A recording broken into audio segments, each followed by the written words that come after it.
Como entender a morte dos jovens? O Espiritismo pode nos ajudar a entender essas mortes?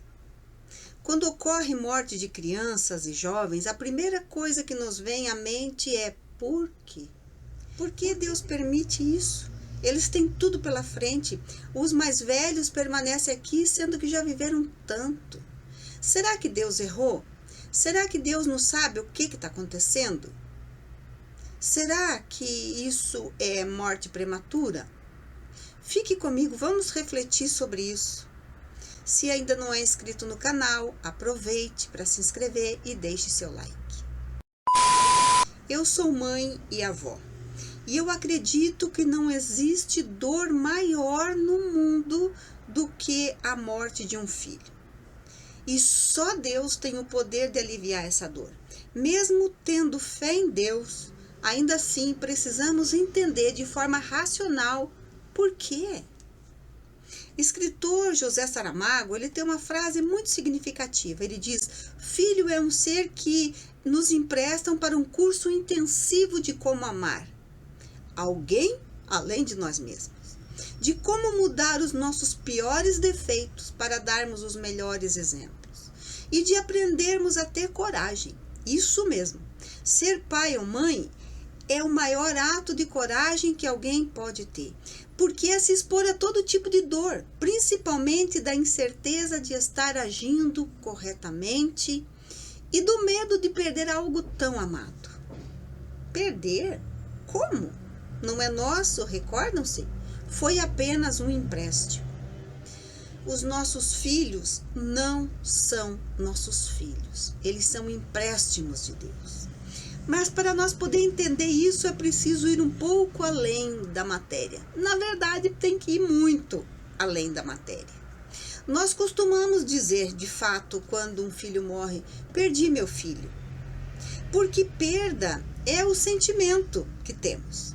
E diante desse sentimento, muitos de nós nos revoltamos. Dizemos que é castigo de Deus, questionamos Deus, por que Ele levou o nosso filho, o nosso amor? Ele tinha um futuro brilhante pela frente, ele tinha uma vida inteira. Mas nós precisamos nos acalmar e refletir. Se nós, pais imperfeitos, não queremos mal para os nossos filhos, como nos atrevemos a pensar que Deus quer o mal para nós? Lemos no Evangelho segundo o Espiritismo: quando a morte ceifa em nossas famílias, arrebatando sem restrição os mais moços antes dos velhos, costumais dizer: Deus não é justo, pois sacrifica um que está forte e tem grande futuro, e conserva os que já viveram longos anos, e despedaça o coração de uma mãe, privando-a do filho que era toda a sua alegria. É uma horrenda desgraça, dizeis, pois vês cortado o fio de uma vida tão prenhe de esperança. De que esperanças falais? Das da terra, onde o liberto houvera podido brilhar, abrir caminho e enriquecer? Sempre essa visão estreita, incapaz de elevar-se acima da matéria.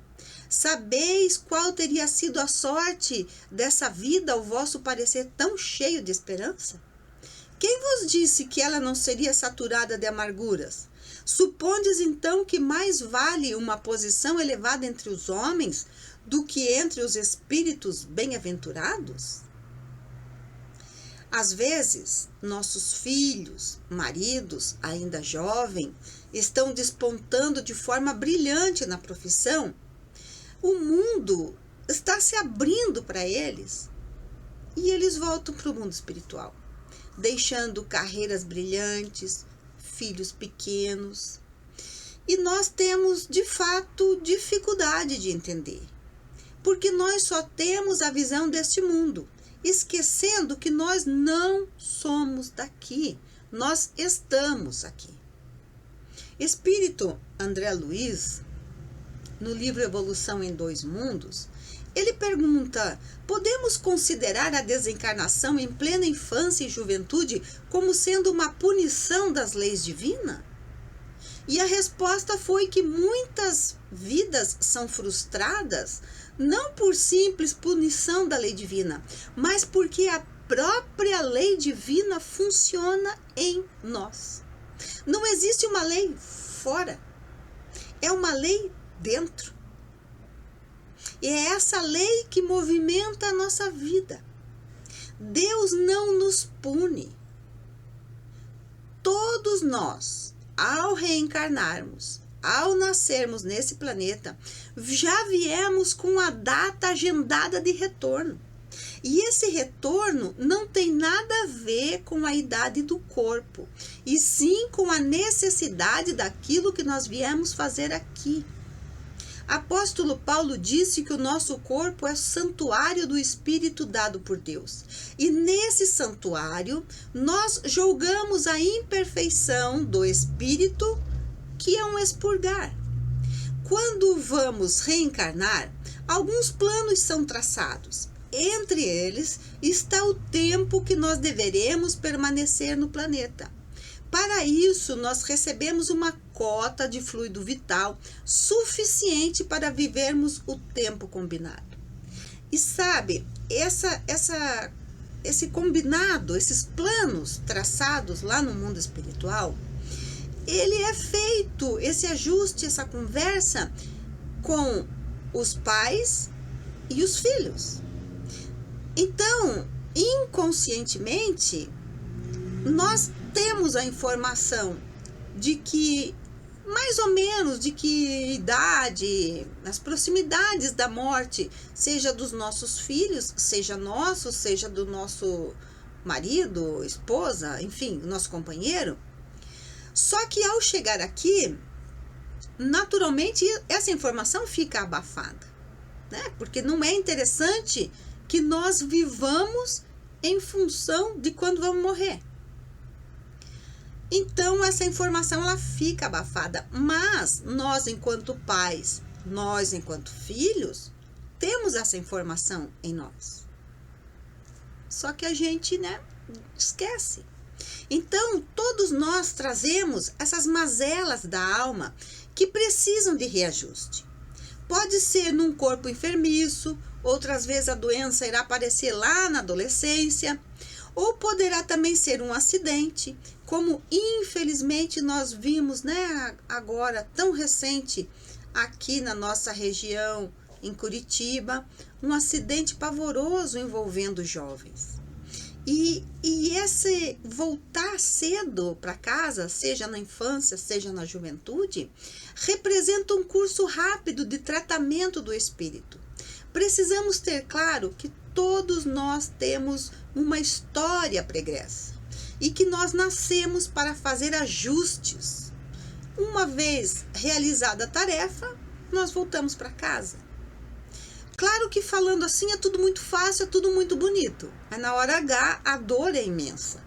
Mas a dor, ela faz parte e nós temos que viver essa dor. O que não pode ocorrer é a revolta. A revolta é que complica.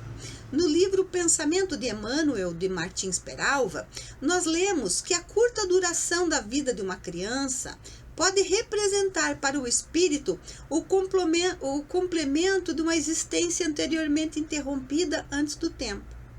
Às vezes, nós nascemos para um curto estágio, para pouco tempo, porque esse tempo que nós vivemos, vamos supor que a gente reencarna e morre ali com 5, 7 anos. Era o tempo que nós precisávamos para completar uma existência passada, que por qualquer motivo nós tenhamos interrompido antes.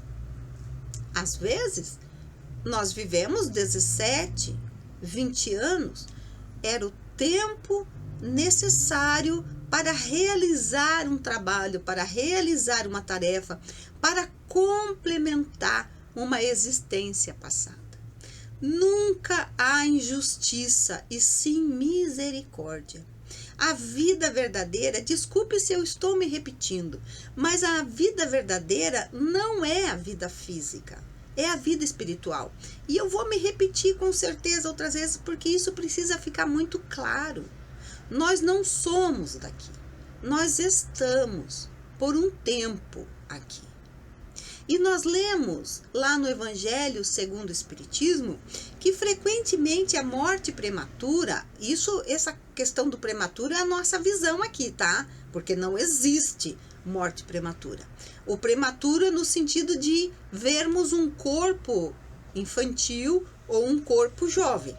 Mas não existe assim, morreu prematuramente. Não, não. Para Deus, isso não existe.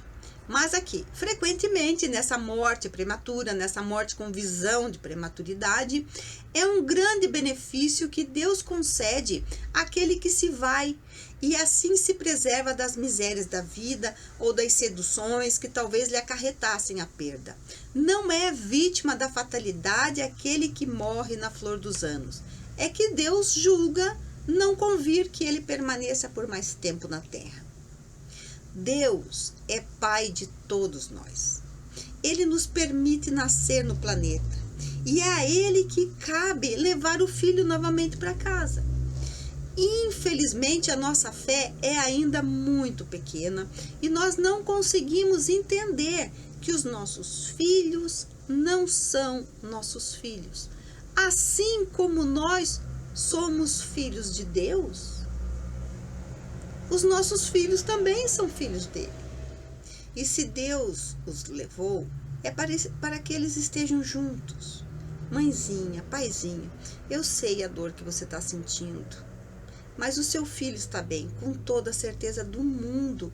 Ele está amparado por familiares, por seu anjo da guarda, assim como você também está sendo amparado para poder suportar essa dor. O sofrimento da perda, ele é natural, tanto que nós dizemos eu perdi. O que perdemos, na verdade, é a presença, é o sorriso, é o mau humor, o barulho, o carinho, a energia do outro. O medo do nunca mais, do para sempre. Mas lembre-se que nós perdemos coisas, perdemos objetos. As pessoas, elas morrem, desencarnam, elas não estão perdidas. A morte não distancia ninguém, a morte não distancia aqueles que se amam. A nossa posição diante da morte deles influencia positiva ou negativamente onde eles se encontram. No Livro dos Espíritos, na questão 936, Allan Kardec pergunta aos espíritos como é que as dores, as nossas dores aqui inconsoláveis, se refletem nos espíritos que partiram. A nossa dor, a nossa revolta, o nosso inconformismo, como é que reflete no ser amado que partiu? E os espíritos dizem que eles são sensíveis à lembrança e à saudade. Eles também têm saudade. Mas o sofrimento incessante e a dificuldade nossa em aceitar o retorno deles ao mundo espiritual os toca penosamente, porque nessa dor excessiva ele vê falta de fé no futuro e de confiança em Deus. Então, quanto mais nós sofremos aqui, quanto mais revoltados, quanto mais nós nos perguntamos por quê, mais eles lá sofrem. Porque eles também estão tentando se adaptar. Veja que apesar de nós sermos de lá, do mundo espiritual, o tempo que nós passamos aqui faz com que ao voltarmos nós tenhamos que nos readaptar, nos readequar. E eles também sentem falta de nós. Então, ele vendo o nosso sofrimento aqui, porque eles nos veem, nós não os vemos, mas eles nos veem tranquilamente. Fica difícil, porque ele nos ama, está vendo o nosso sofrimento e está nos dizendo, olha, eu estou bem, eu estou aqui com a vovó, com o tio, enfim. Mas nós, na nossa inconformidade, não conseguimos ouvir. Porque nós não ouviremos com esses ouvidos, nós ouviremos com a alma. Só que para que nós possamos ouvi-los, nós precisamos fazer silêncio dentro. Então, o nosso sofrimento pode causar sofrimento no espírito que partiu. Ele pode estar sendo bem amparado, mas o nosso desequilíbrio, a nossa revolta e o inconformismo pode atrapalhar aquele ser que tanto amamos. A doutora Maria Júlia Kovacs, ela é PhD em psicologia e professora da USP de São Paulo. Ela diz que o luto é muito necessário. No luto, o ser humano se reorganiza, se reestrutura internamente. E ela diz que nós devemos viver o luto, chorar. Mas ao invés de cultivarmos a ideia de que tudo acabou, é saudável manter os vínculos em continuidade. E ela diz que aí surge a possibilidade de manter a presença na ausência, reinvestindo o sentimento em atividades e relacionamentos. Não se fala mais em esquecimento dos que partem, e sim em ressignificação da vida. Nunca esqueceremos os que partem antes de nós, nunca. Mas devemos dar continuidade na nossa vida da melhor forma que nós pudermos. Quem sabe ajudando o filhinho alheio, dando o nosso amor a quem precisa. E acima de tudo, lembremos de Jesus. Bem-aventurados aflitos, pois que serão consolados. É difícil entender a partida dos seres amados, mas a revolta só irá piorar a dor. E Jesus fala dessa nossa necessidade de sermos pacientes, que é a paz da ciência, a paz do saber que os nossos seres amados continuam vivos e que eles estão conosco, assim como Jesus está com eles e conosco. Então, a morte prematura, na forma como nós entendemos, não existe. Ninguém morre antes na hora, exceto, é claro, aqueles de nós que negligenciamos da vida. Mas se nós não fizermos propositadamente nada firme contra nós mesmos, ninguém morre antes da hora. Lembremos com carinho dos que partiram antes, porque logo mais nós iremos nos reencontrar.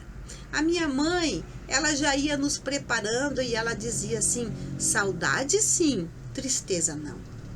O nosso voltar para casa pertence a Deus. Se pertence a Deus, tudo está sob controle. E eu vou terminar com um poema, O que é o partir, de Andrei Sequeleiro. O que é o partir, senão um chegar visto de lá?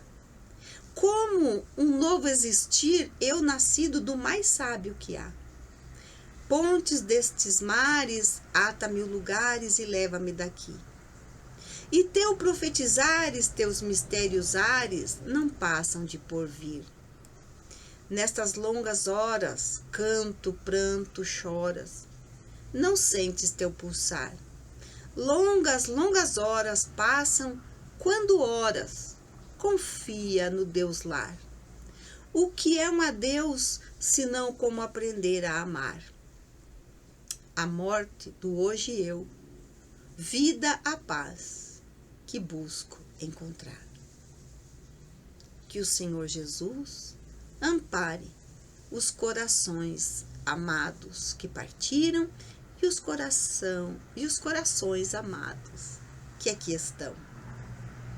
Foi bom te encontrar aqui no canal. Aproveite para visitar, para assistir outros vídeos. Lembre de se inscrever, de deixar seu like e te vejo no próximo vídeo.